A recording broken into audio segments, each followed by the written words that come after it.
আসসালামু আলাইকুম dear students. জীবাশ্ম জ্বালানি প্লেলিস্টের অলরেডি 3টা ক্লাস হয়ে গেছে, আমরা চতুর্থ ক্লাসে চলে আসছি। সো চতুর্থ ক্লাসের আজকের টপিক হচ্ছে অ্যালকিন। তাহলে আসো আমরা একটু অ্যালকিন এবং অ্যালকাইন নিয়ে কথাবার্তা বলবো। লাস্ট ক্লাস যেটা চ্যাপ্টার 3 ক্লাস 3 যেটা চ্যাপ্টার 11-এর, সেটা ছিল অ্যালকেনের উপর এবং তার যাবতীয় বিষয়বস্তু, সেটা তোমরা দেখে আসতে পারবা প্লেলিস্ট থেকে। তো আজকে হচ্ছে আমরা অ্যালকিন এবং অ্যালকাইন নিয়ে কথাবার্তা বলবো ক্লাস 4-এ। তাহলে আসো আমরা শুরু করে দিই।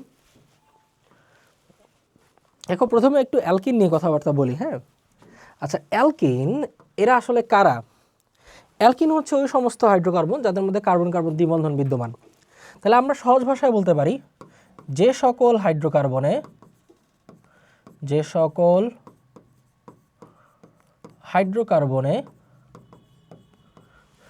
কার্বন কার্বন দ্বিবন্ধন বিদ্যমান, কার্বন কার্বন হাইড্রোকার্বন মানে তো বুঝতেই পারছো, হাইড্রোকার্বন হচ্ছে তারা যাদের মধ্যে কার্বন আর কি থাকে, হাইড্রোজেন থাকে।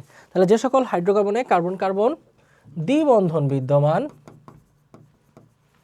দ্বিবন্ধন অর্থাৎ এই তো কার্বন কার্বন কি থাকবে, দ্বিবন্ধন থাকবে। তাহলে এই দ্বিবন্ধন বিদ্যমান থাকবে তাদেরকে কি বলবো আমরা? তাদেরকে আমরা হচ্ছে অ্যালকিন বলবো। সো আমরা খুব সহজে বলতে পারি তাদেরকে কি বলে, তাদেরকে অ্যালকিন বলে। এই ব্যাপারগুলো তোমাদের জানা আছে, আমি জাস্ট একটু সংজ্ঞাটা আবার তোমাদেরকে বলে দিলাম। এটা অলরেডি জানা জিনিস, আগের ক্লাসগুলো করে থাকলে তো এমনিই বুঝে ফেলার কথা অ্যালকিন কি। সো তাদেরকে কি বলে? তাদেরকে অ্যালকিন বলে। যেমন আমি যদি সাধারণ সংকেত বলি, অ্যালকিনের সাধারণ সংকেত দেখো, অ্যালকিনের হচ্ছে সাধারণ সংকেত, অ্যালকিনের সাধারণ সংকেত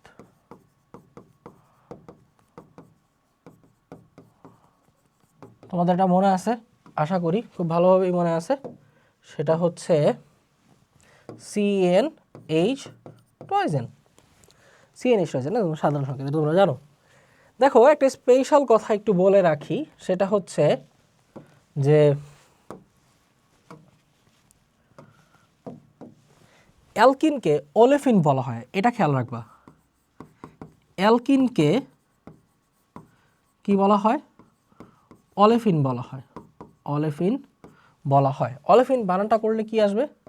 OLEFIN, অলেফিন বলা হয়। ঠিক আছে, অ্যালকিন কি বলা হবে? অলেফিন বলা হবে। এখন এই অলেফিন কথাটা বলতে কি বুঝি, অলেফিন নিয়ে কি কি জল্পনা কল্পনা আছে সব একটু দেখে রাখি। আসো, অলেফিন নিয়ে কি কি জল্পনা কল্পনা আছে সেগুলো একটু দেখি। ওকে, সো ফার্স্ট অফ অল অলেফিন এই কথাটাকে যদি একটু ভাঙা হয়, দেখো আমরা একটু ল্যাটিন ওয়েতে ভাঙি। হ্যাঁ, ল্যাটিন। তাহলে অলেফিনটাকে আমরা এখানে ল্যাটিন ওয়েতে ভাঙতে চাচ্ছি। ল্যাটিন শব্দ অনুযায়ী অলেফিন এই শব্দটা আসছে হচ্ছে অলিয়াম থেকে। অলিয়াম এই কথাটার বাংলা অর্থ হচ্ছে তেল, তেল। আর ফিন যেটা, এটা ল্যাটিন ফায়ানো থেকে আসছে, ল্যাটিন ফায়ানো, এই কথাটার অর্থ হচ্ছে উৎপন্ন হওয়া বা অ্যাপিয়ার হওয়া, উৎপন্ন হওয়া। ঠিক আছে, তাহলে অলেফিন কি?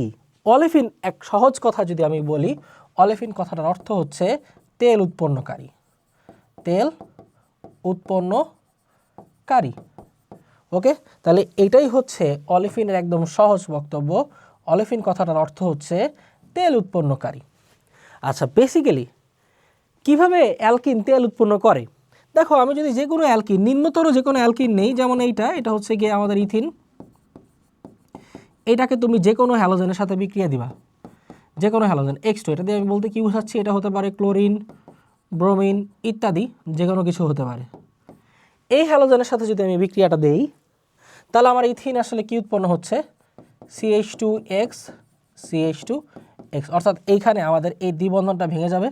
দ্বিবন্ধনটা ভেঙে গিয়ে দেখো আমি একটু ভিন্ন কালি দিয়ে দেখা দিচ্ছি, এই জায়গায় একটা দ্বিবন্ধন ভেঙে যাবে। একটা দ্বিবন্ধন ভেঙে গেলে একটা ক্লোরিন বা একটা হ্যালোজেন এখানে চলে আসবে, আরেকটা হ্যালোজেন এখানে চলে আসবে।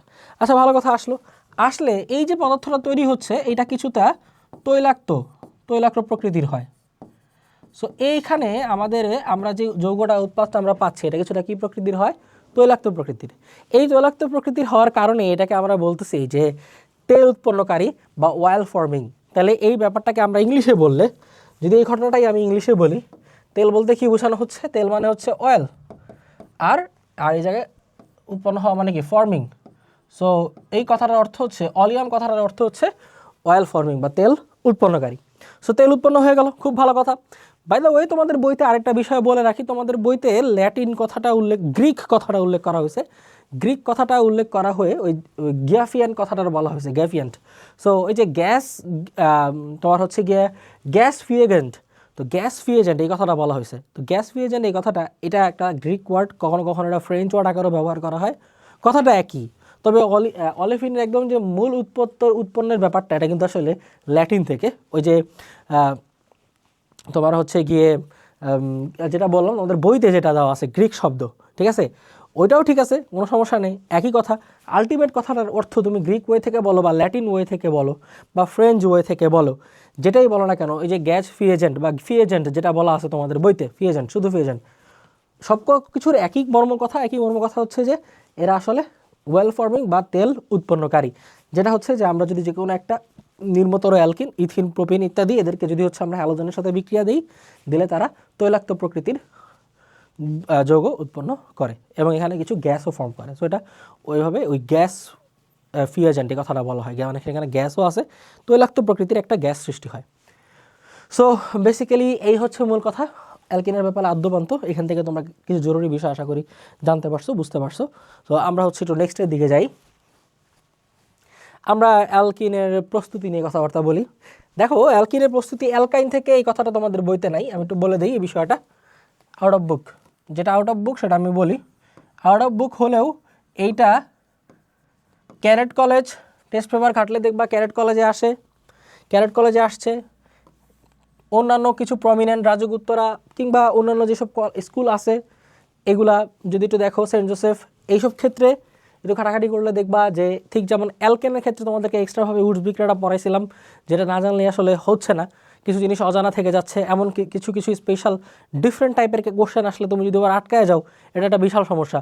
এটা আউট অফ বুক হলেও যেহেতু এই জিনিসগুলো আসে, তুমি তো আসলে সেই রিস্কে পড়তে পারো না।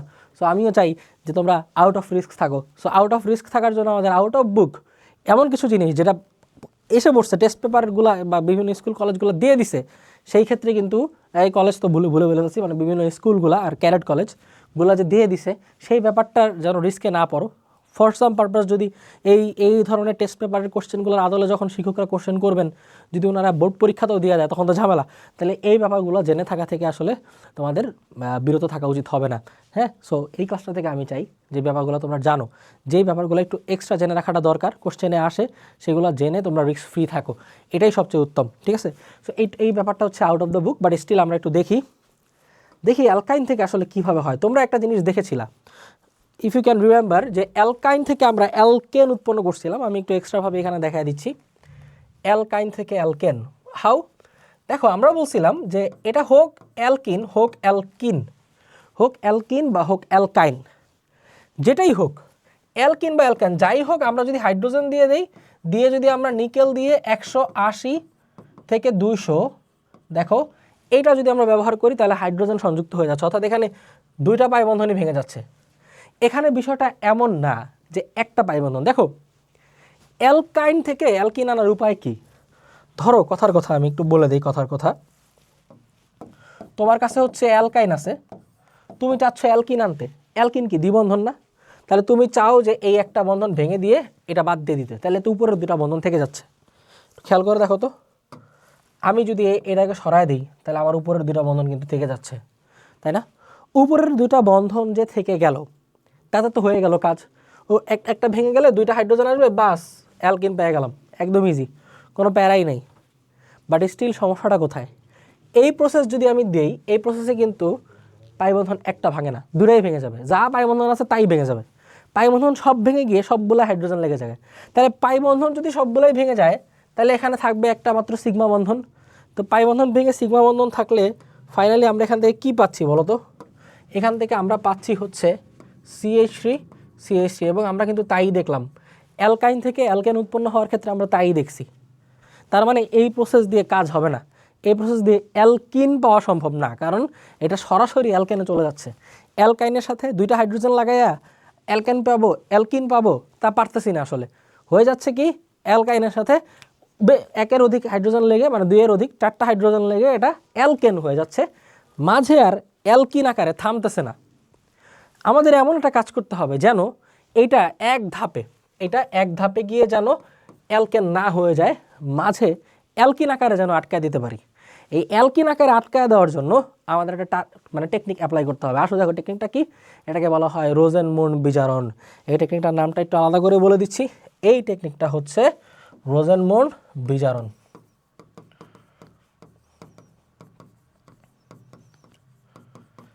এই রোজেনমুন্ড বিজারণ এই কাজটা করতে গেলে আমাদেরকে একটা স্পেশাল বিকারক ব্যবহার করতে হয়। সেটা হচ্ছে আমরা এই দুইটা জিনিসের কম্বিনেশন ব্যবহার করব। রোজেনমুন্ড বিজারণ করার জন্য আমরা এই দুইটা জিনিসের কম্বিনেশন ব্যবহার করব। কি কি? সেটা হলো প্যালাডিয়াম আর হচ্ছে বেরিয়াম সালফেটের মিশ্রণ। ঠিক আছে, প্যালাডিয়াম ও বেরিয়াম সালফেটের মিশ্রণ। আমি একটু ক্লিয়ারলি লিখে দিই, প্যালাডিয়াম ও বেরিয়াম সালফেটের মিশ্রণ। ঠিক আছে, এই ব্যাপারটাকে আমরা বলতেছি এইটার হেল্প নিয়ে আমরা কি করতে পারি, এটার হেল্প নিয়ে আমরা রোজেনমুন্ড বিজারণ করতে পারি। তাহলে আসো আমরা মূল বিক্রিয়াটায় চলে যাই, প্রস্তুতিটা চলে যাই। তাহলে আমাদের কাছে থাকবে কি, আমাদের কাছে থাকবে অ্যালকাইন, CH অ্যালকাইন। এইটার সাথে আমরা হাইড্রোজেন যুক্ত করব,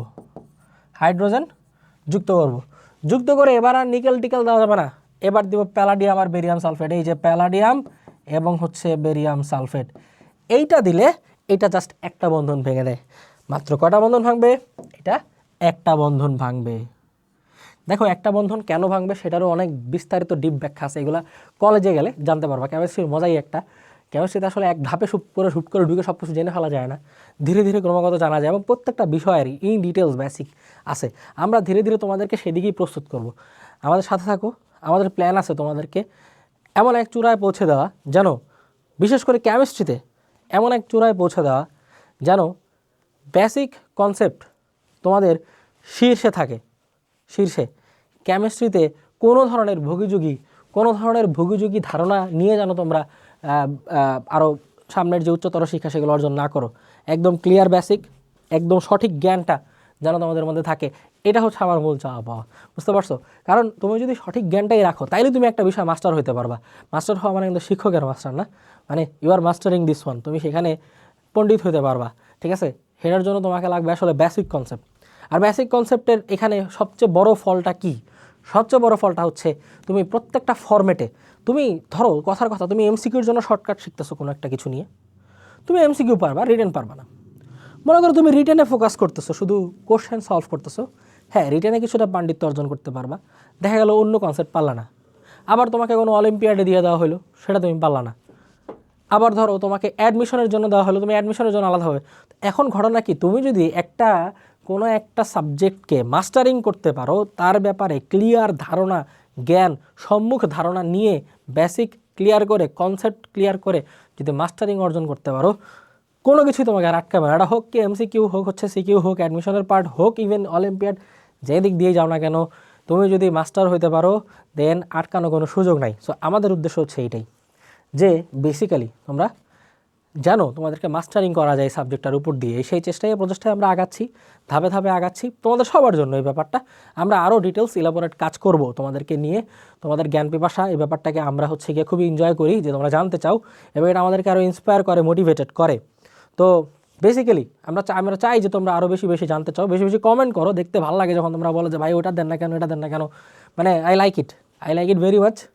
সো এটা আমাদেরকে আরও মোটিভেটেড করে, ইন্সপায়ার্ড করে, এবং আমরা ধাপে ধাপে প্রত্যেকটা বিষয় নিয়ে কাজ করব। আমরা এইচএসসি নিয়ে কাজ করব, সব কিছু নিয়ে আমরা কাজ করব, তোমাদের মাঝে আমরা জ্ঞান ছড়িয়ে দিতে চাই, এটাই আমাদের মূল লক্ষ্য।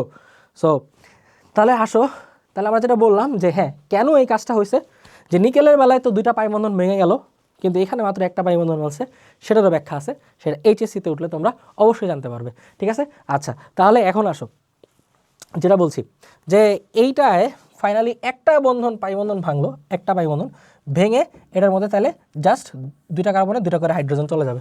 তার মানে একটা পাইবন্ধন থেকে যাবে, আর 2টা হাইড্রোজেন চলে গেলে এটা কিন্তু হয়ে যাবে অ্যালকিন।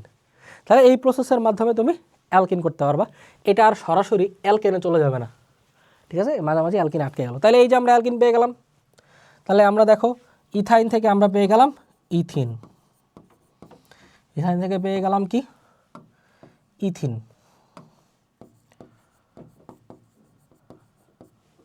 ঠিক আছে, ইথাইন থেকে ইথিন, এইভাবে তুমি ইথিনটা পাবা। এটা একটু মাথায় রাখো, ঠিক আছে।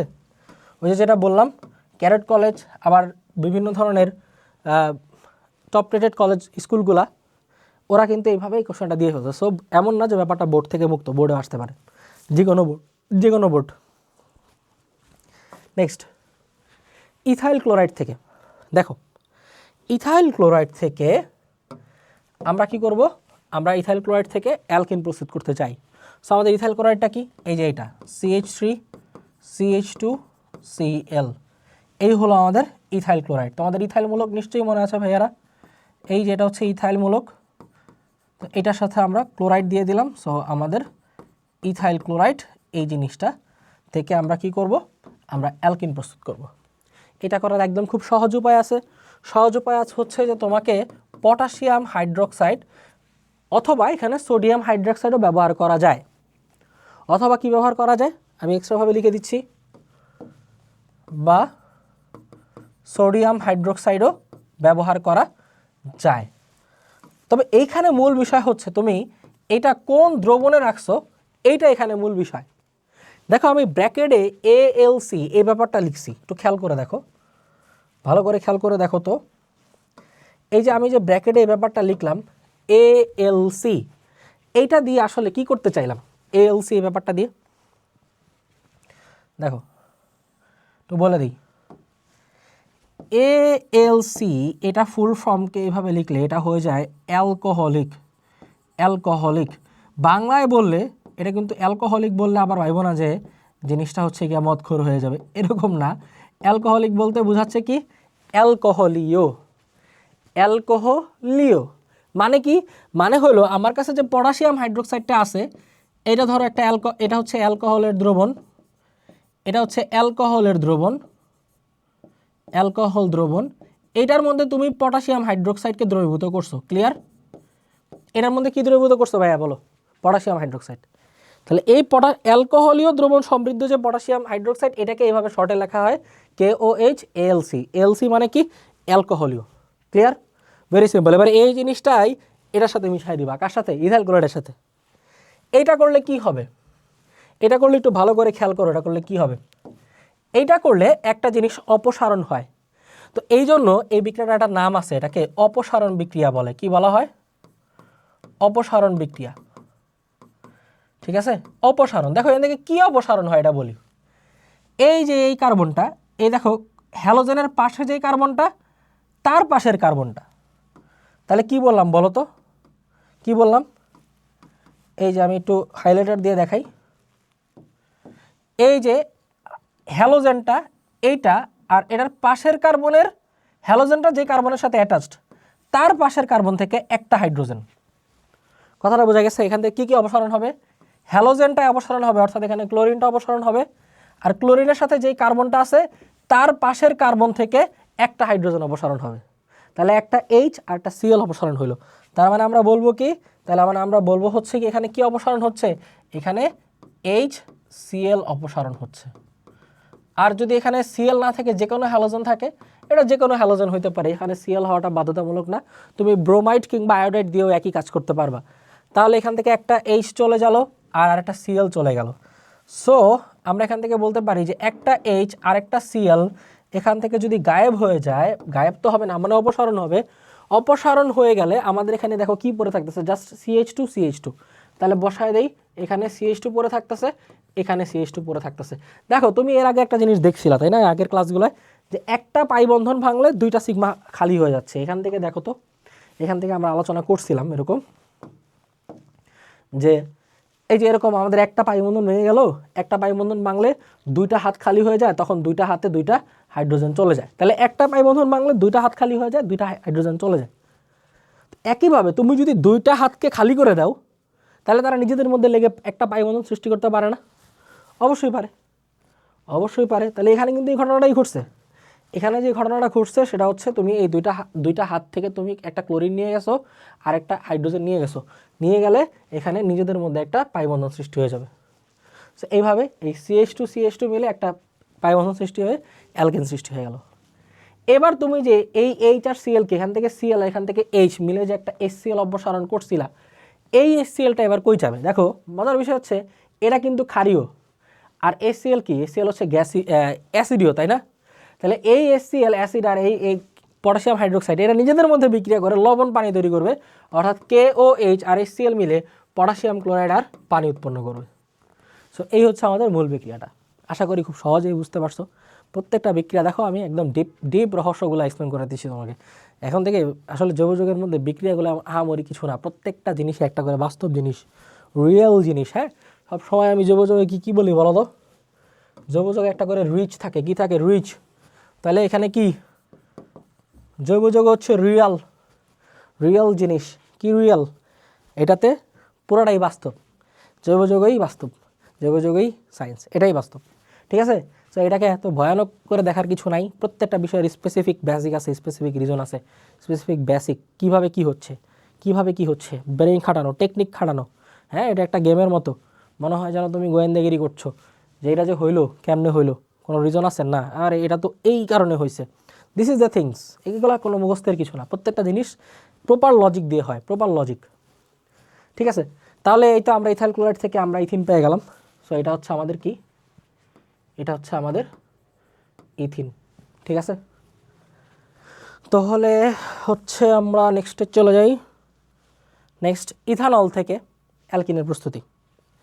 ইথানল, তোমরা জানো যে ইথানল কি? CH3CH2OH। ঠিক আছে? এইখানে এই ইথানল থেকে আমরা কি ইউজ করব? ইম্পর্টেন্ট একটা কাজ করব। তোমাদের বইতে লেখা আছে উচ্চ চাপ এবং উচ্চ তাপমাত্রা। দেখো এই চাপের পরিমাণটা হচ্ছে কি 200 ATM এবং উচ্চ তাপমাত্রা এই পরিমাণটা হচ্ছে 300 ডিগ্রি সেলসিয়াস। এটা স্পেসিফিক আছে মান। হ্যাঁ, তো স্পেসিফিক মানটা তোমাদের আসলে আমি ব্র্যাকেটে লিখে দিচ্ছি, তোমাদের বইতে যেহেতু নাই, চাইলে ইউজ করতে পারো, ইউজ করলে কোনো সমস্যা নেই, আবার ইউজ করাটা জরুরিও না, কারণ বইতে নাই। উচ্চ চাপ আর হচ্ছে উচ্চ তাপমাত্রা। ঠিক আছে? তোমরা চাইলে শুধু এই কথাটা লিখতে পারো, কিন্তু এটার যে অ্যাকচুয়াল ভ্যালুগুলা তার কাছাকাছি ভ্যালু, মানে এখানে 200 থেকে 250 এরকম একটা রেঞ্জ থাকে, আর তাপমাত্রা 300 থেকে 350 এরকম একটা রেঞ্জ থাকে। সো এই রেঞ্জের মধ্যে বিক্রিয়াটা হয়ে যায়। এবং মোস্ট ইম্পর্টেন্টলি তোমাদের এখানে যেটা লাগবে সেটা হচ্ছে ফসফরিক অ্যাসিড। এই ফসফরিক অ্যাসিডটা আমি তোমাকে একটু ক্লিয়ারলি বলি, তোমাদের হয়তো মনে আছে যে এইটা এই ধরনের সালফিউরিক অ্যাসিড, ফসফরিক অ্যাসিড এরা নিরোধক আকারে কাজ করে। তোমাদের এই যে একটা ওয়ান শট ভিডিও আছে সকল রাসায়নিক বিক্রিয়া একসাথে, এটা ডেডিকেটেডলি আলাদা করা হয়েছে শুধু রাসায়নিক বিক্রিয়ার জন্য। সেখানে 76টা রাসায়নিক বিক্রিয়া তোমাদের বইয়ের একদম ডিটেলসে বিক্রিয়াগুলো নিয়ে শুধু আলাদা ক্লাস নয় এবং আলাদা আলোচনা করা আছে। সেখানে আমি বলছিলাম যে নিরোধক নামে কিছু ফ্যাক্টর আছে যাদের কাজ হচ্ছে পানি শোষণ করা। ওইখানে আমি একদম ডিটেলসে বলে দিছি যে নিরোধকের কাজ কি বলো তো ভাইয়ারা। নিরোধক কি করে এটা আমি একটু আলাদা করে বক্সে বলে দিই। নিরোধকের কাজ হচ্ছে পানি শোষণ করা।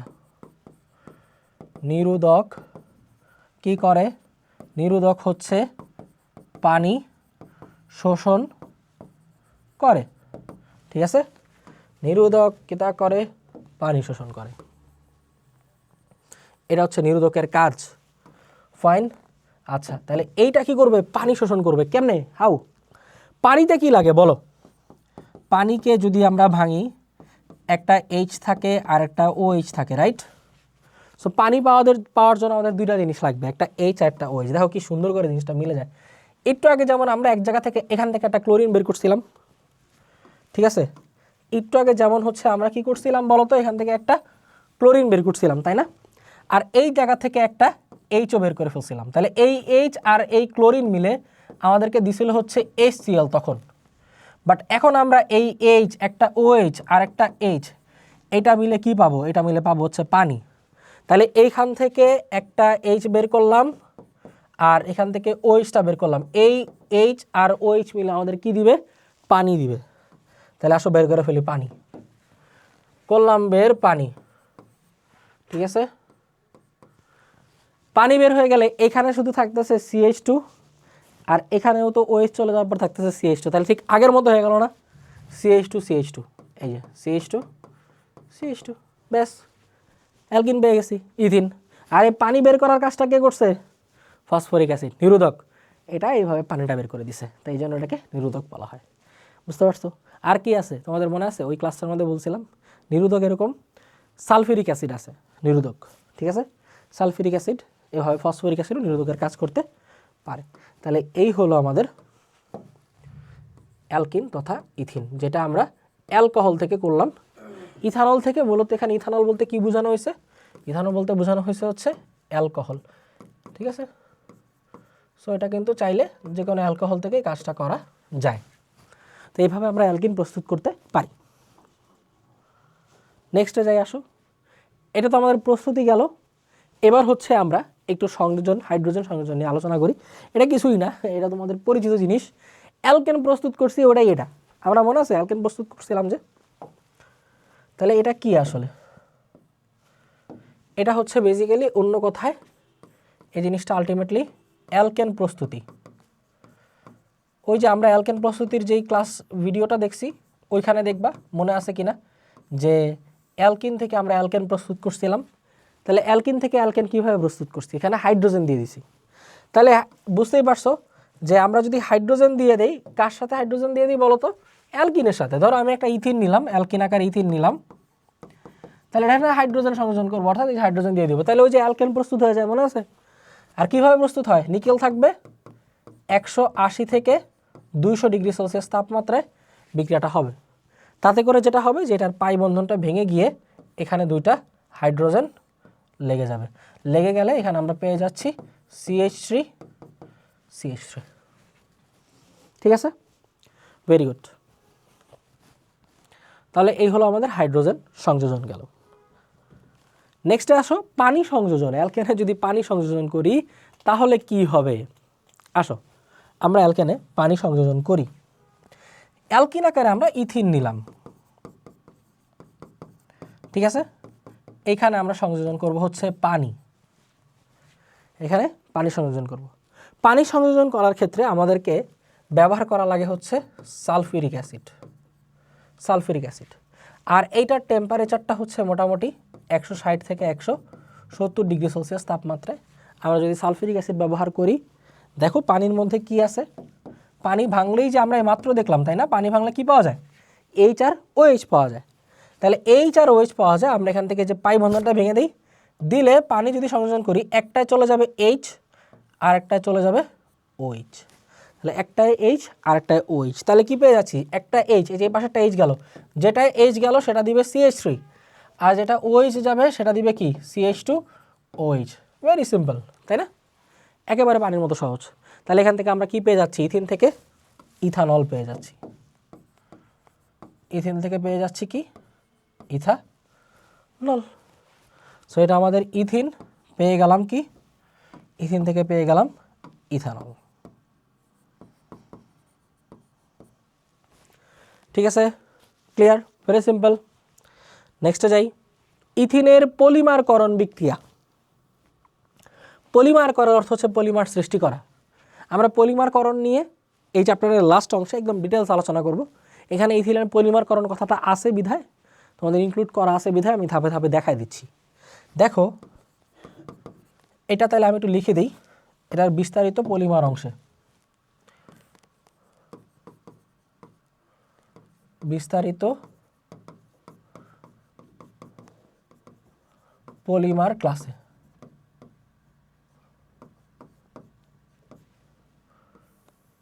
বিস্তারিত পলিমার ক্লাসে, ঠিক আছে? তাহলে এখন আসো, তারপরেও আমি পলিমারকরণটা কি এটা তো বলে দিবই, যেহেতু আমরা বিক্রিয়াটা করতেছি। দেখো এখানে আমাদের কাছে থাকবে ইথিন। এখানে আমরা প্রচুর পরিমাণ ইথিন নিব। পলিমার মানেই হচ্ছে এমন যৌগ যেখানে অসংখ্য অণু একসাথে হয়ে একটা বৃহৎ যৌগ গঠন করে। কি বলছি বলো তো? পলিমার মানেই হচ্ছে অসংখ্য অণু একসাথে হয়ে বৃহৎ যৌগ তৈরি করবে। তাহলে এইখানে দেখো, এখানে হচ্ছে আমাদের কাছে ইথিন আছে, আমরা n সংখ্যক নিলাম। n সংখ্যক মানে এখানে প্রচুর, যত হয় তত, 5, 10,000, 15,000, 20,000 নিলাম। নিয়ে এইটাকে একটা ট্রিটমেন্ট করতে হবে, স্পেশাল ট্রিটমেন্ট। কি ট্রিটমেন্ট? প্রথমত আমাদের 1000 ডিগ্রি সেলসিয়াস তাপ লাগবে, 200 ATM চাপ লাগবে, এবং অক্সিজেনের উপস্থিতিতে এটা ভালো হয়, অর্থাৎ বায়ুর উপস্থিতি থাকলে হয়, বায়ুতে অক্সিজেন আছে। তাতে আমরা যেটা করব দেখো তাতে কি হয় আমি একটু ব্যাপারটা ক্লিয়ারলি বলে দেই। একটা পাই বন্ধন এখানে ভাঙে, বুঝছো, কালারটা চেঞ্জ করে দেখায় দিই। একটা পাই বন্ধন এখানে ভেঙে আমরা জানি দুইটা হাত খালি হয়, তো এই পাশে একটা হাত খালি হবে, এই পাশে একটা হাত খালি হবে। তাহলে দেখো এখান থেকে আমরা কি পাই, এখান থেকে কাইন্ড অফ এরকম কিছু পাই না? যখন একটা পাই বন্ধন ভেঙে যাচ্ছে তখন দুই পাশে দুইটা হাত খালি হয়ে যাচ্ছে, তাই না? আচ্ছা, এবার এখানে যেটা হয় এরকম কখনো চিন্তা করে দেখছো, আচ্ছা যাদের হাত খালি হয়েছে তারা তো নিজেদের মধ্যেও জোড়া লাগতে পারে, হইতে পারে না? এখানে যে অন্য একটা মূলক এসে যুক্ত হবে এমন কোনো কি বাধ্যবাধকতা আছে? না, বাধ্যবাধকতা নাই। এখানে কি হয় জানো, এখানে হচ্ছে এই মনে করো ইথিন আছে, এটার পর আবার এইরকমই এই যে এই CH2 এই পাশে একটা জোড়া লাগে, এই পাশে একটা জোড়া লাগে। তাহলে এই CH2 মতো আরেকটা CH2 অসংখ্য CH2 নিছি না? তাহলে এরকম প্রত্যেকটার সাথে জোড়া লেগে লম্বা একেবারে সৃষ্টি করে। লম্বা কি সৃষ্টি করে? এরকম বিশাল বড় যৌগ সৃষ্টি করে। এটাই পলিমার। এটাই কি? এটাই হচ্ছে পলিমার। ক্লিয়ার? বুঝো না এই ব্যাপারটা? গুড, বুঝে থাকলে খুবই ভালো। তাহলে আসো এইভাবে CH2 এটাকে কিভাবে রিপ্রেজেন্ট করব? এই যে এইভাবে CH2 লেখে এই যে দুই পাশে যে ইয়ে হয়ে গেছে বন্ডটা, এটাকে এইভাবে নিয়ম হচ্ছে এই যে এখানে প্রত্যেকের সাথে এরকম জোড়া লেগে বিস্তর বড় একটা অংশ তৈরি করছে, এই ব্যাপারটা বোঝাতে এরকম করে বন্ধনের উপরেই ব্র্যাকেট মেরে দেওয়া হয়। ব্র্যাকেট মেরে কত সংখ্যক তুমি ইউজ করছিলে তত সংখ্যক এখানে লিখবা। তাহলে আমরা ইউজ করছিলাম n সংখ্যক, তাহলে এখানে লিখলাম n। এখানে যদি ধরো কোনো কারণে তুমি n² লিখছো, তোমার মন চাচ্ছে, বা m লিখছো, এখানে m লিখলেও এখানে m লিখে দিবা, দ্যাটস নাথিং সিরিয়াস। তাহলে এই হচ্ছে আমাদের ইথিন, আর ওই ইথিনের সাথে পলি শব্দটা অ্যাড করে পলিথিন বলা হয়। তাহলে এই হচ্ছে আমাদের ইথিন, আর এটা হচ্ছে তোমরা বাজারে যে পলিথিনটা দেখো এটা হচ্ছে সেইটাই, এই পলিমারটা হচ্ছে সেই পলিমারই। ওকে, তাহলে এটা হচ্ছে পলিথিন। সো পলিথিনকে একসাথে লেখা হয় পলিথিন। এটাই আমাদের ইথিন পলিমার, পলিথিন। নেক্সটে যাই। নেক্সট, ব্রোমিন দ্রবণ সংযোজন। এটা হচ্ছে অ্যালকিনের অসম্পৃক্ততার পরীক্ষা। কি পরীক্ষা? অসম্পৃক্ততার পরীক্ষা। বুঝতে পারছো? অ্যালকিনের কি পরীক্ষা? অসম্পৃক্ততার পরীক্ষা। অ্যালকিন যে অসম্পৃক্ত, অ্যালকেন কি? অ্যালকেন সম্পৃক্ত, আর যারা কার্বন কার্বন দ্বিবন্ধন ত্রিবন্ধন অর্থাৎ অ্যালকিন অ্যালকাইন এরা অসম্পৃক্ত। তাহলে এরা যে অসম্পৃক্ত তোমার তো এটা প্রুফ করতে হবে, এমনি তো দাবি করে দিছো, প্রুফ না করলে তো হইলো না। সো আমরা এই টেস্টের মাধ্যমে সেই প্রুফটাই করব যে এই যে অ্যালকিনের মধ্যে যে কার্বন কার্বন দ্বিবন্ধন আছে, এই দ্বিবন্ধন থাকার কারণে সে যে অসম্পৃক্ত, এই টেস্টটাই আমরা করব, প্রুফটা আমরা করব। সো বেসিক্যালি আমরা এখানে অসম্পৃক্ততা পরীক্ষাটা করব, যেখানে কার্বন কার্বন দ্বিবন্ধন আছে কিনা সেই টেস্ট। তাহলে অসম্পৃক্ততার পরীক্ষায় কথাটা ব্যাপক অর্থে আমরা কি বলতে পারি? বলতে পারি যে যৌগটার মধ্যে কার্বন কার্বন দ্বিবন্ধন আছে কিনা এই টেস্টটা করা, দ্বিবন্ধন আছে কিনা তা নিরীক্ষা করা, তা নিরীক্ষা করা, সেটা টেস্ট করাটাই হচ্ছে আমাদের এখানে কাজ। তাহলে অসম্পৃক্ততার পরীক্ষা মানে হলো কার্বন কার্বন দ্বিবন্ধন আছে কিনা। অ্যালকিনে তো কার্বন কার্বন দ্বিবন্ধন থাকে, তাহলে অ্যালকিন দিয়ে যদি আমরা টেস্ট করি তার মানে এখানে অসম্পৃক্ততার টেস্টটা হয়ে গেল। যদি টেস্টটা পাস করে ইয়েস এখানে কার্বন কার্বন দ্বিবন্ধন আছে, সুতরাং এটা অ্যালকিন। আর যদি পাস না করে তার মানে কার্বন কার্বন দ্বিবন্ধন নাই, সুতরাং এটা অ্যালকিন না। বা না থাকলেও অ্যালকাইনও হইতে পারে, সেটার জন্য তো কেস আলাদা, আমি বলবো, কোনো সমস্যা নেই, টেনশনের কারণ নেই। এখানে একদম ডিরেক্টলি জাস্ট অ্যালকিনের কথাটাই আমরা ব্যাখ্যা করতেছি। তাহলে এখন তার মানে এখানে আমরা অসম্পৃক্ততার টেস্ট, প্রথম টেস্টটা কি দেখব? প্রথম টেস্টটা হচ্ছে ব্রোমিন দ্রবণ সংযোজন। আমি তো প্রথমে ক্লিয়ারলি বলে দেই যে এখানে ব্রোমিন দ্রবণ বলতে কি বোঝায়। ব্রোমিন দ্রবণ Br2, এই যে ব্রোমিন এইটার দ্রবণ, দ্রবণের মধ্যে কি থাকে? দ্রবণের মধ্যে একটা দ্রাবক থাকে। দেখো খেয়াল করো, ব্রোমিন একটা অপোলার যৌগ, এই কথাটা আমি একটু ভালোভাবে তোমাদেরকে বলে দিই, মাথায় রেখো। Bromine apolar, bromine apolar. পানি কি? পানি হচ্ছে পোলার। ব্রোমিন অপোলার, পানি কি? পানি পোলার। তোমাদের একটা কথা বলছিলাম চ্যাপ্টার 5-এর, ক্লাসে, মানে চ্যাপ্টার 5 এর মধ্যে, বা এটা তোমরা মোটামুটি সবাই জানো যদি চ্যাপ্টার 5 পড়ে থাকো, যে পোলার যৌগ পোলার দ্রাবকে দ্রবীভূত হবে, অপোলার যৌগ অপোলার দ্রাবকে দ্রবীভূত হবে। ব্রোমিন হচ্ছে অপোলার, সো ব্রোমিনকে আমরা, পানি তো পোলার, তাহলে ব্রোমিনকে পানিতে দ্রবীভূত করতে যাওয়া that is not a good decision, ঠিক আছে, কারণ পানি পোলার, ব্রোমিন অপোলার। তাহলে ব্রোমিনকে দ্রাবক হিসাবে, ব্রোমিনের জন্য উৎকৃষ্ট দ্রাবক হিসাবে আমরা কি ব্যবহার করতে পারি? দ্রাবক হিসাবে, যেহেতু ব্রোমিন পোলার, তার মানে আমাদের দ্রাবকও হইতে হবে কি অপোলার। সো ব্রোমিন যেহেতু অপোলার, তাই আমরা ব্রোমিনকে দ্রবীভূত করব কোথায়? ব্রোমিনকে দ্রবীভূত করব অপোলার দ্রাবকে। আর অপোলার দ্রাবক আমাদের কাছে কি আছে? একটা ভালো উৎকৃষ্ট মানের অপোলার দ্রাবক হচ্ছে কার্বন টেট্রাক্লোরাইড। তাহলে ব্রোমিনকে কার্বন টেট্রাক্লোরাইডে দ্রবীভূত করে, তাহলে ব্রোমিনকে আমরা কোথায় দ্রবীভূত করব? কার্বন টেট্রাক্লোরাইডে। কার্বন টেট্রাক্লোরাইড এ দ্রবীভূত করে যেই দ্রবণ প্রস্তুত করা হয় সেটাকে আমরা বলছি ব্রোমিন দ্রবণ। ওকে, ক্লিয়ার? এই ব্যাপারটা আশা করি তোমরা জানো, তোমাদের বইতে এভাবে ফলো করে ব্যাপার নাই, এটা কিন্তু একদম রিয়েল ব্যাপার, যে মূলত এখানে যে ব্রোমিন দ্রবণ ব্যবহার করছি সেটা কার্বন টেট্রাক্লোরাইড দ্রাবকে দ্রবীভূত ব্রোমিন দ্রবণ, এইটার কালারই হচ্ছে বাদামি বর্ণের। সো এই হোল জিনিসটার কালারটা কি? এই হোল বিষয়ের কালারটা কি? এটাই হচ্ছে লালচে বাদামি, লালচে বাদামি বর্ণের।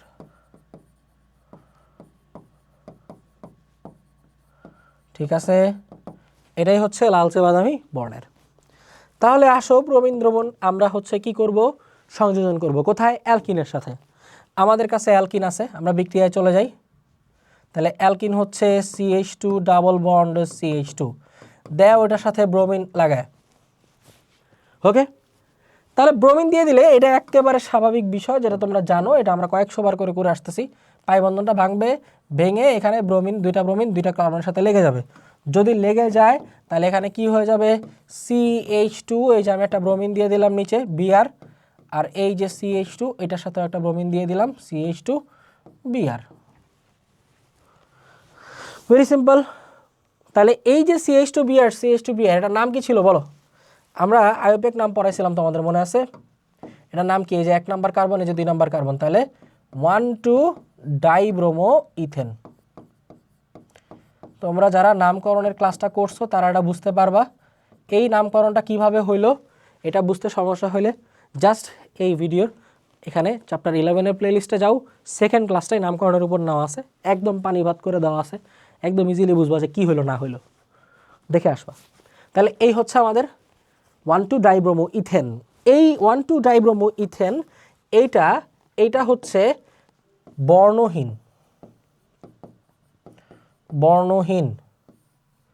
তাহলে বলো, তোমার ব্রোমিন ছিল লালচে বাদামি বর্ণের, সেই লালচে বাদামি বর্ণের ব্রোমিনটা বিক্রিয়া করে বর্ণহীন হয়ে গেল, তাহলে তুমি আসলে কি বুঝলা এটাই যে সাপোজ তোমার কাছে একটা টেস্ট টিউব আছে, টেস্ট টিউবের মধ্যে তোমার হচ্ছে গিয়ে কি করলা, এখানে আছে হচ্ছে কার্বন কার্বন দ্বিবন্ধনের দ্রবণ, তুমি এটার মধ্যে লালচে বাদামি বর্ণের ব্রোমিন দিয়ে দিলা, তাহলে এই হলো আমাদের ব্রোমিন দ্রবণ। ওভারঅল এখান থেকে তুমি আউটপুটটা কি পাবা? এখান থেকে আউটপুটটা পাবা বর্ণহীন দ্রবণ।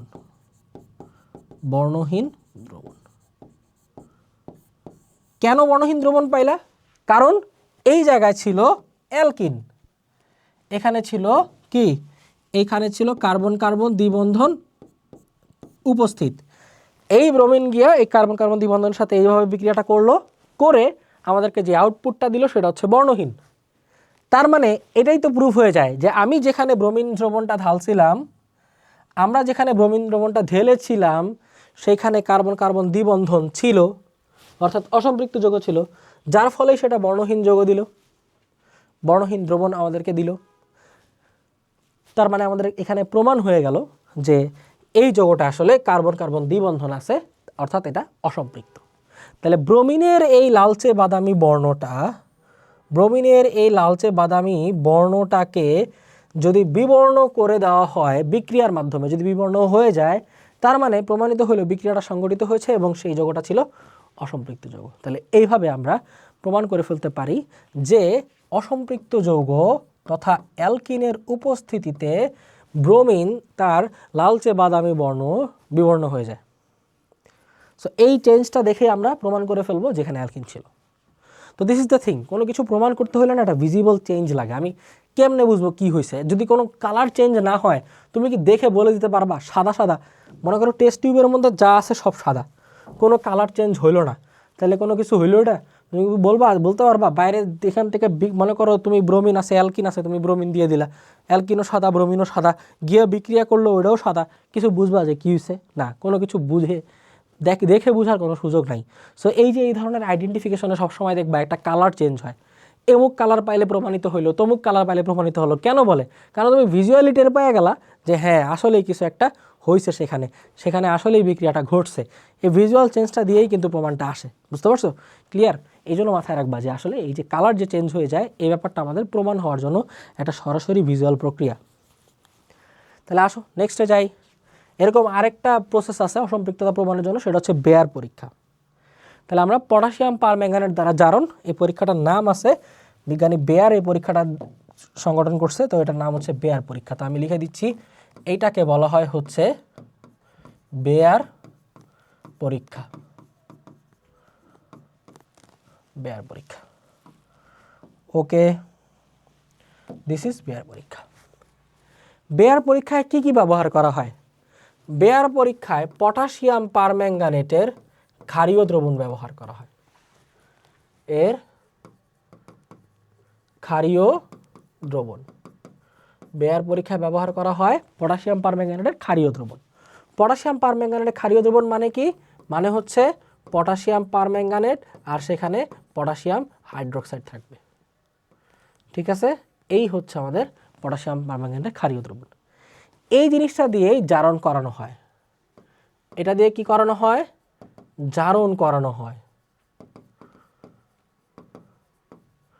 ওকে, এটা দিয়েই জারণ করানো হয়। কাকে জারণ করানো হয়? অ্যালকিনকে জারণ করানো হয়। অর্থাৎ এইখানে যাদের কাছে ঠিক আগের মতোই কার্বন কার্বন দ্বিবন্ধন আছে, এই কার্বন কার্বন দ্বিবন্ধনযুক্ত অসম্পৃক্ত হাইড্রোকার্বনকে জারণ করে আমরা এই টেস্টটা সংগঠন করে থাকি। এই যে আমাদের যে এই যে দ্রবণটা আছে না, পটাশিয়াম পারম্যাঙ্গানেটের দ্রবণটা, এই পটাশিয়াম পারম্যাঙ্গানেটের দ্রবণটার কালার হচ্ছে বেগুনি। তাহলে এটার কালার কি? এটার কালার হচ্ছে বেগুনি, বেগুনি অথবা গোলাপি। বেগুনি বা কি বলবা? গোলাপি। তাহলে এইটার কালার হচ্ছে বেগুনি বা গোলাপি। যেই শব্দে ব্যবহার কোনো সমস্যা নেই। এই পটাশিয়াম পারম্যাঙ্গানেটের এই দ্রবণ, এটার কালার হচ্ছে বেগুনি বা গোলাপি। এখন আসো, তোমার কাছে কি আছে? তোমার কাছে আছে হচ্ছে কার্বন কার্বন দ্বিবন্ধনযুক্ত ইথিন। তুমি ব্যবহার করলা পটাশিয়াম পারম্যাঙ্গানেট, এটার ক্ষারীয় দ্রবণ, অর্থাৎ তোমার কাছে পটাশিয়াম পারম্যাঙ্গানেট আছে এবং পটাশিয়াম হাইড্রোক্সাইড আছে, যেটার বর্ণ কি? যেটার বর্ণ হচ্ছে বেগুনি বা গোলাপি। এই পটাশিয়াম পারম্যাঙ্গানেট বা পটাশিয়াম হাইড্রোক্সাইড এইটাকে তুমি যখন এই অ্যালকিন কার্বন কার্বন দ্বিবন্ধনযুক্ত অ্যালকিনের সাথে মিক্সড করবা, দেখো এই দুইটা জিনিস থেকে একটা মজার জিনিস উৎপন্ন হয়। আমি বলতেছি আবারও বিষয়টা, এই যে এরা, আমি সব দেখায় দিচ্ছি যে কিভাবে উৎপন্ন হয়, জাস্ট আগে জেনে রাখো, তোমাদের বইতে দেখবা যে ব্যবহার করা হয়েছে, কিভাবে আসছে সেটা, সেই রহস্যটা আমি দেখাবো। তাহলে প্রথমে বুঝো কি বলছি, যে এই যে এই দুইটা জিনিসের কম্বিনেশন থেকে আমরা দুইটা জিনিস পাই। একটা কি পাই? আমরা এই দুইটা জিনিসের কম্বিনেশন থেকে পানি পাই এবং পানির সাথে পাই এই যে এরকম থার্ড ব্র্যাকেট যুক্ত একটা অক্সিজেন। এই থার্ড ব্র্যাকেট যুক্ত অক্সিজেনকে বলা হয় জাইমান অক্সিজেন, ইংলিশ ভার্সনের জন্য ন্যাসেন্ট অক্সিজেন। তাহলে এটা হচ্ছে জাইমান অক্সিজেন। ঠিক আছে, এই জাইমান অক্সিজেন মানে হচ্ছে সদ্য প্রস্তুত অক্সিজেন। সদ্য প্রস্তুত অক্সিজেন যা অনেক সক্রিয়। সদ্য প্রস্তুত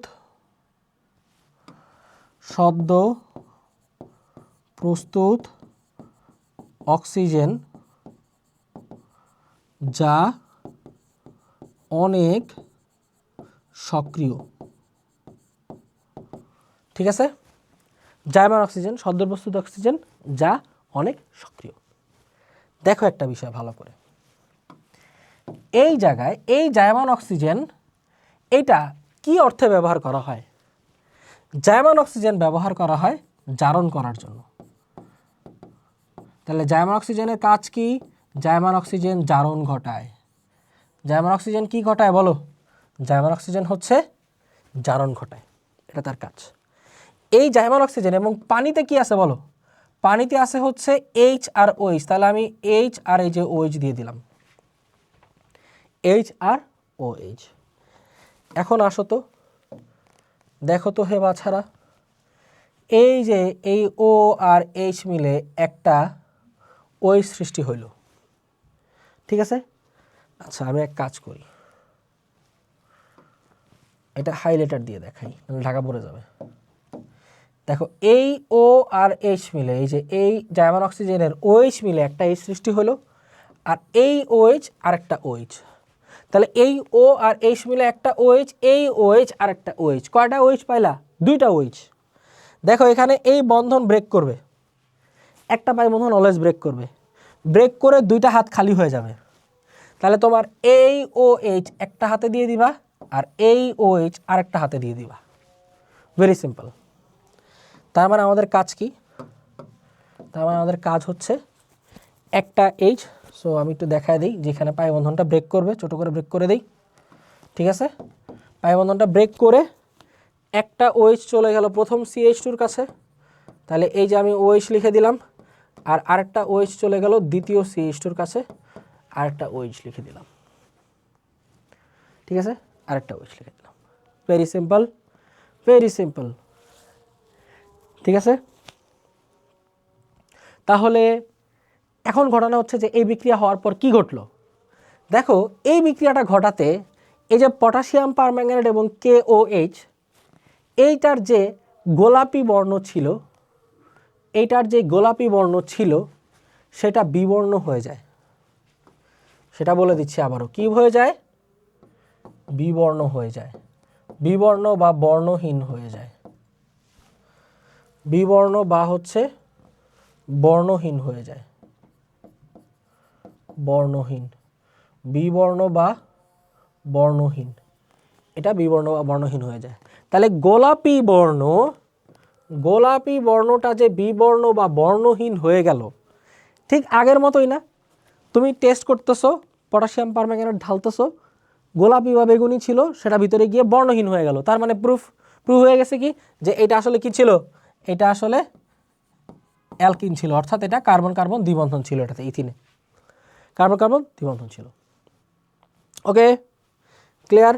তাহলে এভাবে আমাদের প্রুফ হয়ে গেল। তাহলে এখান থেকে আমি আরেকটা বিষয় একটু বলি, এটার নামটা বলি, নামটা জেনে রাখো। এটার নাম হচ্ছে ইথিলিন গ্লাইকল।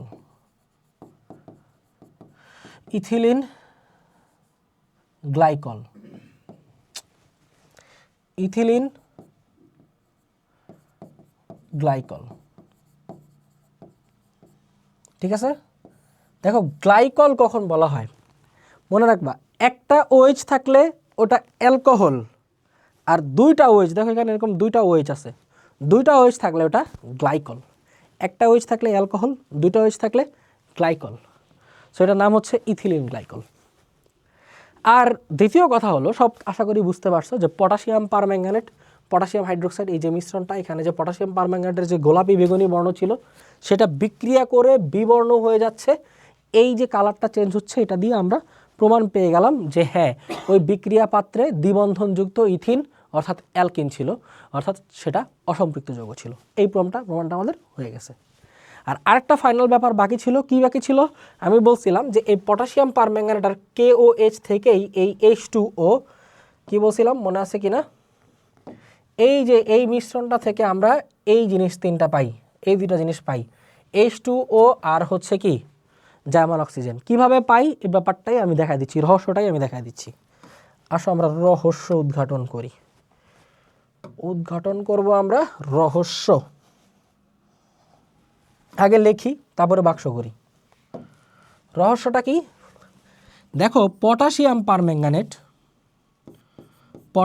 পারম্যাঙ্গানেট এবং হচ্ছে KOH এর দ্রবণ, জলীয় দ্রবণ, এরা পরস্পরের সাথে রিয়েকশন করার পর ডাইপটাশিয়াম ম্যাঙ্গানেট বা পারম্যাঙ্গানেট অর্থাৎ K2MnO4 ডাইপটাশিয়াম পারম্যাঙ্গানেট প্লাস পানি প্লাস জাইমান অক্সিজেন সৃষ্টি করে। ঠিক আছে, এই যে দেখো পানি আর জাইমান অক্সিজেন সৃষ্টি হয়ে গেল,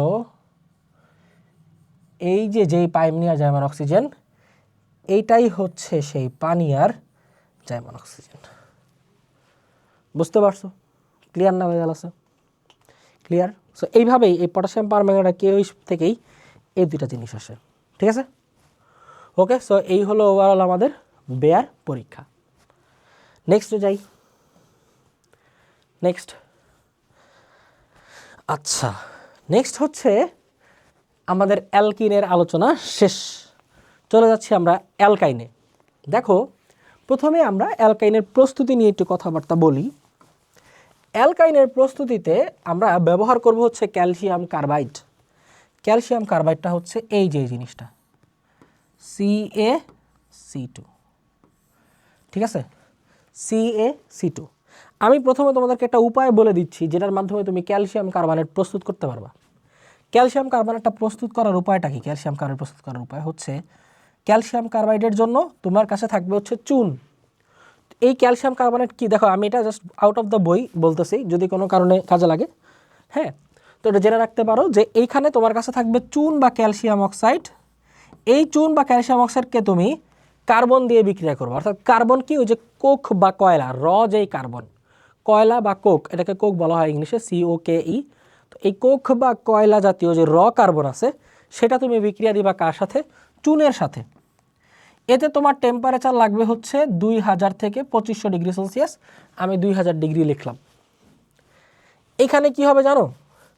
3টা কার্বন একটা চুনের সাথে বিক্রিয়া করবে, অর্থাৎ 3টা পরমাণু, কার্বন পরমাণু এক অণু চুনের সাথে বিক্রিয়া করবে। কি করবে এই জায়গায় একটা কার্বন আর একটা অক্সিজেন মিলে, দিবে হচ্ছে কার্বন মনোক্সাইড। আর বাকি কয়টা থাকে? 2টা কার্বন চলে যাবে ক্যালসিয়াম এর কাছে। কার কাছে চলে যাবে? ক্যালসিয়ামের কাছে। তাহলে আমরা পেয়ে যাচ্ছি ক্যালসিয়াম কার্বাইড। এইভাবেই চালিয়ে কিন্তু ক্যালসিয়াম কার্বাইড তৈরি করে ফেলা যায়। এখন মনে মনে কি প্রশ্ন জাগে না যে CaC2, আচ্ছা কার্বনের যোজনী হতে পারে 4। জৈব যৌগে বলছিলাম তোমাদের একদম প্রথম ক্লাসে, কার্বনের যোজনী জৈব যৌগের ক্ষেত্রে সবসময় 4 মেনটেন হয়, কিছু ব্যতিক্রম থাকে। ব্যতিক্রম হলে কত হয়? 2 হয়। এইখানে কি কার্বনের যোজনী 1 হয়ে গেল, ক্যালসিয়ামের যোজনী তো 2। দেখো তো কি বুঝাইতে চাইতেছি। ক্যালসিয়ামের যোজনী বুঝলাম 2, তাহলে কি এখানে প্রত্যেকটা কার্বনের এক করে 2টা কার্বন কি 1 হয়ে গেল? না, it is never been possible যে কার্বনের যোজনী কখনো 1 হবে, জীবনও না, মরে গেল না, কিচ্ছু হইল না। 4 হয় জৈব যৌগে। কোনো ভেজাল হইলে ওই ভেজালটা সর্বোচ্চ 2 হইতে পারে। 2 আর 4-এর বাইরে কার্বনের কোনো যোজনী নাই। তাহলে এইখানে কি হলো? এটা কি ভুল যৌগ? না, এখানে এমন একটা ট্রিক্স ঘটে গেছে ভিতর দিয়ে, একটা চিপাচাপা কিছু একটা ঘটে গেছে, যেটা আসলে দেখলেই বুঝবা ও আচ্ছা এই ঘটনা হলো এটা ভেঙে দেখাইলেই বুঝবা এখানে কি হয়েছে। খুব মজার এই বিষয়টা, মানে লাগে এরকম যারে বাবা কার্বনের যোজনী 1 কেমন হইলো। না, এখানে কিন্তু কার্বনের যোজনী ইভেন 2ও না, 4ই আছে। কিভাবে? এই দেখো, ক্যালসিয়াম কার্বাইড দেখতে এরকম দেখা যায়। এই যে কি বুঝলা? এবার বলো কার্বনের যোজনী কত? এই দেখো, কার্বনের 3টা বন্ধন আছে, আর প্রত্যেকটা কার্বনে এই যে একটা করে বন্ধন। তাহলে এই 3টা বন্ধন আর এই যে একটা বন্ধন, তাহলে কার্বনের যোজনী কত হয়ে গেল? কার্বনের যোজনী হয়ে গেল 4। ঠিক আছে, কার্বনের যোজনী এখানে হয়ে গেল 4। এটাই হচ্ছে সেই calcium carbide. Clear? This is the calcium carbide. So calcium কার্বনেটে গুদাগুদি করলাম আমরা। This is out of the box, বইয়ের আলোচনা না, জানলা আশা করি। এই স্ট্রাকচারটা জানতে পারছো মানে একটা বিশাল একটা উপকার হয়েছে, ভালো হয়েছে এই জিনিসটা। এই স্ট্রাকচারটা বুঝলে তুমি এই বিক্রিয়া এখন যেটা দেখাবো এটা মুখস্থ করা লাগবে না, এই বিক্রিয়াটা কেমন হয়েছে সেটাও বুঝবা। দেখো, এই হচ্ছে তোমার কাছে আছে ক্যালসিয়াম কার্বাইড। তাহলে আমরা ক্যালসিয়াম কার্বাইড থেকে আমরা তৈরি করব CaC2।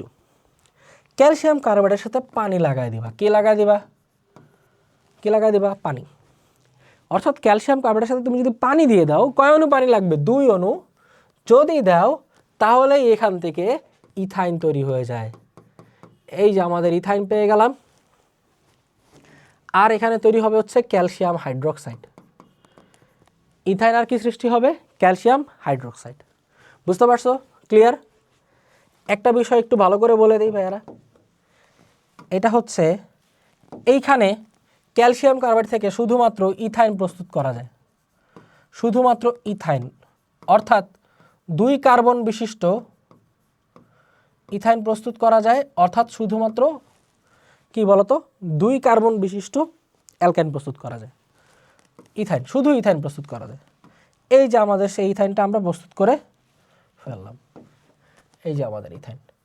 অন্য কোনো অ্যালকাইন, ধরো 3 কার্বন বিশিষ্ট অ্যালকাইন, 3 কার্বন বিশিষ্ট অ্যালকাইন, 4 কার্বন বিশিষ্ট অর্থাৎ প্রোপাইন, বিউটাইন, এগুলো এই প্রসেসে হবে না, এখানে শুধু ইথাইন প্রস্তুত করা যায়। তাহলে এই যে আমরা ইথাইন প্রস্তুত করে ফেললাম।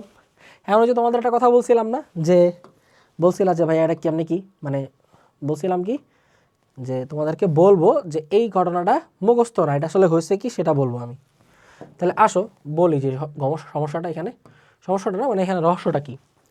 এই যে দেখো, এই যে মাত্রই কিন্তু আমি ক্যালসিয়াম কার্বাইড দেখাইলাম। তাহলে আসো ক্যালসিয়াম কার্বাইডটা আমি একটু ভেঙে দেখাই। এই যে ক্যালসিয়াম কার্বাইড, যেটা এই যে দেখতে এরকম ছিল, আমরা মাত্রই দেখলাম, এখান থেকে কিন্তু বিক্রিয়ার রহস্যটা চলে আসে। তোমার কাছে 2টা H2 আছে, মানে কি বলতো, 2টা OH আছে আর 2টা H আছে, তাই না? 2টা H2 থাকার অর্থ কি, একটা H আর OH মিলে তো পানি তৈরি হয়, তার মানে তোমার কাছে 2টা OH আছে, আর কি আছে 2টা OH আর হচ্ছে 2টা H আছে, রাইট? 2টা OH এবং হচ্ছে 2টা H আছে। তাহলে এখন দেখো, এই 2টা OH এর মধ্য থেকে কি করতেছি বলতো, এইখানে খেয়াল করো, এই 2টা H তুমি দিয়ে দিবা এই জায়গায়, বুঝতেছো কি? এই যে দেখো, 2টা H কে তুমি 2টা কার্বনের সাথে দিবা, 2টা H কে 2টা কার্বনের সাথে দিয়ে এই 2টা বন্ধনকে তুমি ভেঙে দিবা। এই যে এইটা ভেঙে আলাদা করে ফেলবা, এটাকে আলাদা করে ফেলবা, ঠিক আছে? এটাকে ভেঙে আলাদা করে ফেলবা। তোমার কাছে জাস্ট থাকবে কি, জাস্ট থাকবে C ট্রিপল বন্ড। আর এই যে 2টা হাত খালি হয়ে গেল না, 2টা হাত ভাঙার ফলে একটাতে দিয়ে দিবা একটা হাইড্রোজেন, আরেকটাতে দিয়ে দিবা আরেকটা হাইড্রোজেন। তাহলে হয়ে গেল কি, ইথাইন না? দেখছো? তাহলে কি হয়ে গেল, ইথাইন হয়ে গেল। এখন দেখো, এখান থেকে 2টা হাত ভেঙে 2টা হাইড্রোজেন লেগে গেলে ক্যালসিয়ামের 2টা হাত বাকি আছে না, ক্যালসিয়ামের ওই 2টা হাতে আবার 2টা OH লেগে যাবে। তাহলে এই দেখো ক্যালসিয়াম হাইড্রোক্সাইড হয়ে গেছে, ক্যালসিয়াম ডাইহাইড্রোক্সাইড। ভেরি ইজি, বুঝছো কি না? দেখছো, একদম পানির মতো সহজ, পানির মতো কি সহজ। তাহলে ক্যালসিয়ামের হাতগুলো হাইড্রোক্সাইড চলে যাবে। তাহলে এইভাবে আমরা ইথাইন প্রস্তুত করতে পারি। সো এইগুলো হচ্ছে বেসিক্যালি দ্য রহস্য। নেক্সট, অ্যালকাইনের রাসায়নিক ধর্ম, হাইড্রোজেন সংযোজন। আরে এটা হচ্ছে একেবারে ওই যে অ্যালকিন, ওই সেই আবার ঘুরে ফিরে কি, এই যখনই সে হাইড্রোজেন সংযোজন করে তার মানে বুঝবে এটা অ্যালকেন। তাহলে এটা আবার কি, ওই যে অ্যালকেন প্রস্তুতি, অ্যালকেন প্রস্তুতি, সেই পুরানো বাসি বিক্রিয়া। সমস্যা নেই, এটা আমি আবার দেখাই দিতেছি, এখানেই লিখে দিচ্ছি, এটা মাথায় গেঁথে যাবে, একদম ভুলবা না কখনোই। তাহলে অ্যালকাইনের ক্ষেত্রেও একই ঘটনা, ওই যে তোমার 2টা হাইড্রোজেন লাগবে, তারপর তুমি নিকেল 180 ডিগ্রি সেলসিয়াস দিবা, দিলে এরপর 2টা পাই বন্ধন ভেঙে, বাস 2টা পাই বন্ধন ভেঙে আমরা অ্যালকিন পেয়ে যাব। সে আমাদের পুরানো বিক্রিয়া। এটা গেল হাইড্রোজেন সংযোজন। নেক্সটে যাই, ব্রোমিন সংযোজন। The same thing that happened with the unsaturation test. একটু আগে আমরা অ্যালকিনের অসম্পৃক্ততার পরীক্ষা করছি, আসো দেখি। এই যে ব্রোমিন দ্রবণ সংযোজন করলাম না অ্যালকিনে। আচ্ছা, অ্যালকিন তো অসম্পৃক্ততার পরীক্ষা, কার্বন কার্বন দ্বিবন্ধন আছে এই জন্য অসম্পৃক্ত। অ্যালকাইন, অ্যালকাইন কি অসম্পৃক্ত না? বলো তো, অ্যালকাইন, অ্যালকাইন কি অসম্পৃক্ত না? তোমরা একটু নিজেরা চিন্তা করো। আমরা তো আসলে জানি যে অ্যালকাইন অসম্পৃক্ত, তাই তো? অসম্পৃক্ত কি খালি কার্বন কার্বন দ্বিবন্ধন না, কার্বন কার্বন ত্রিবন্ধন অসম্পৃক্ত। তাহলে অ্যালকাইনও তো অসম্পৃক্ত। কথাটা কি বুঝতে পারছি? অ্যালকাইনও কি বলতো ভাইয়ারা, অসম্পৃক্ত। অ্যালকাইন অসম্পৃক্ত। সো অ্যালকাইন এইটা যেহেতু অসম্পৃক্ত, তাহলে ব্রোমিন দ্রবণ যেমন পরীক্ষাটা ছিল, অর্থাৎ সেখানে যেমন ব্রোমিন অ্যালকাইনে যেমন ব্রোমিন সংযোজন করা গিয়েছিল, এখানেও কিন্তু ব্রোমিন সংযোজন করা যাবে, কারণ এটাও অসম্পৃক্ত, পাই বন্ধন আছে। Very simple. তাহলে আসো আমরা ইথাইন বসাই, এটার সাথে ব্রোমিন দাও। দেখো পাই বন্ধনে এবার দুইটা আছে, এই জন্য কয়টা ব্রোমিন লাগবে? দুইটা ব্রোমিন লাগবে। ভেরি সিম্পল, একই ঘটনা। এই যে দুইটা পাই বন্ধন ভাঙবে, ভেঙে দুইটা কার্বনে দুইটা ব্রোমিন চলে যাবে, আবার উপরের পাই বন্ধনটা ভাঙার জন্য দুইটা কার্বনে দুইটা ব্রোমিন চলে যাবে। তাহলে এখানে বিক্রিয়াটা কি হচ্ছে? তাহলে এখানে বিক্রিয়াটা হচ্ছে HC, দুইটা ব্রোমিন চলে গেল, আবার এই যে CH, দুইটা ব্রোমিন চলে আসলো। তোমাদের যে নামকরণের নিয়ম সেই অনুযায়ী দেখো, আমরা যদি এটা নামটা করি, এই ধরনের যৌগটার নামটা কি হয়ে যাবে? এইরকম হয়ে যাবে 1,1 2,2, কারণ এই যে এটা 1 নম্বর কার্বন, এটা 2 নম্বর কার্বন। 1 নম্বর কার্বনে দুইবার ব্রোমিন আছে, এই জন্য দুইবার 1 লেখা হচ্ছে। আবার 2 নম্বর কার্বনে দুইটা ব্রোমিন আছে, এই জন্য আবার দুইবার 2 লেখা হচ্ছে। তাহলে টোটাল ব্রোমিন সংখ্যা হয়ে গেল 4। 4-এর জন্য আমরা লিখি টেট্রা। তাহলে 1122 হাইফেন টেট্রা ব্রোমো, আর যেহেতু এটা 2 কার্বন বিশিষ্ট তাই ইথেন। শেষ, 1122 টেট্রা ব্রোমো ইথেন। এই হচ্ছে সেই বিক্রিয়া। এবং মনে রাখবা এখানে যেহেতু ত্রিবন্ধন আছে, তো এই বিক্রিয়াটা ঘটার জন্য একটু তাপ শক্তি প্রয়োজন, তাই আমরা এখানে তাপ শক্তি দিব, অর্থাৎ এই বিক্রিয়াটা তাপের উপস্থিতিতে হবে। So this is the thing রাসায়নিক ধর্মের ব্যাপারে। নেক্সট যদি যাই অ্যালকাইনের পানি সংযোজন, এখানে আবার আমরা পানি অ্যাড করব। আসো পানি আমরা অ্যাড করে দিই অ্যালকাইনে। আমরা নিলাম ইথাইন,